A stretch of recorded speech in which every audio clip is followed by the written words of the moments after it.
حضرت نوح علیہ السلام کی قوم پر اللہ تعالیٰ نے طوفان کا عذاب بھیجا۔ وجہ کیا تھی کہ وہ قوم اپنے نبی کو جھٹلانے لگ گئی تھی۔ وہ اپنے نبی کو یوں بھی کہتی تھی کہ کیسے رسول ہیں، ہمارے ساتھ کھاتے پیتے ہیں، عام انسانوں کی طرح تو ہیں، رسول کو اپنے جیسا کہہ رہے تھے۔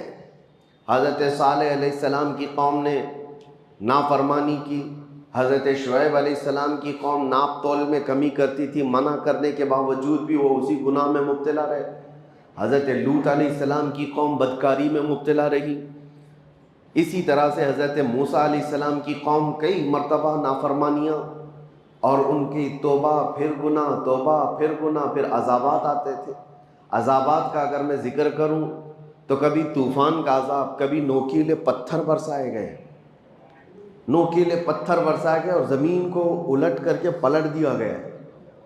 یہ قرآن پاک میں اللہ تعالیٰ نے فرمایا فَجَعَلْنَا عَالِيَهَا سَافِلَهَا وَأَمْطَرْنَا عَلَيْهِمْ حِجَارَةً مِّن سِجِّيلٍ، ہم نے ان پر نوکیلے پتھروں کی بارش کر دی اور ان کے اوپر والے حصے کو اٹھا کر کے نیچے کر دیا گیا۔ اور حضرت شعیب علیہ السلام کی قوم پر سخت تیز ایسی آندھیاں چلائی گئی اور چیخ ایک فرشتے کی آواز کے ذریعے سے ان کے کانوں سے بھیجے باہر آ گئے تھے۔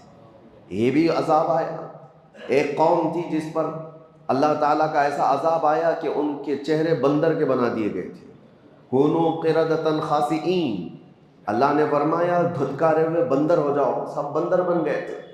یہ عذابات کنٹینیو آتے رہے ہیں۔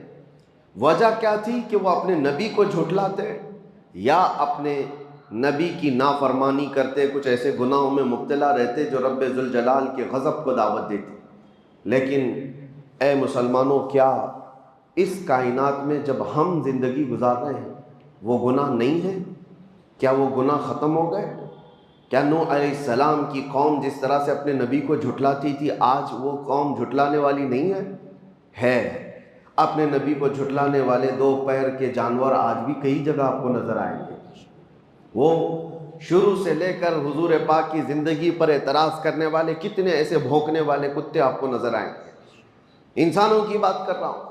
نبی کی گستاخی کرنے والے موجود ہیں، ناپ تول میں کمی کرنے والے موجود ہیں، بدکاری اور زنا اور فحاشی کرنے والے موجود ہیں، چوری ڈکیتی اور پتہ نہیں کیا کیا تمام تر فواحش میں مبتلا لوگ آج بھی ہیں یا نہیں ہیں؟ لیکن کیا کبھی اس امت میں کوئی بندر بن گیا، کوئی خنزیر بن گیا؟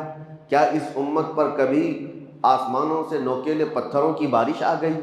کیا کبھی زمین پھٹ کر کے سارے لوگ دھس گئے؟ یہ سارے عذابات اب نہیں آتے۔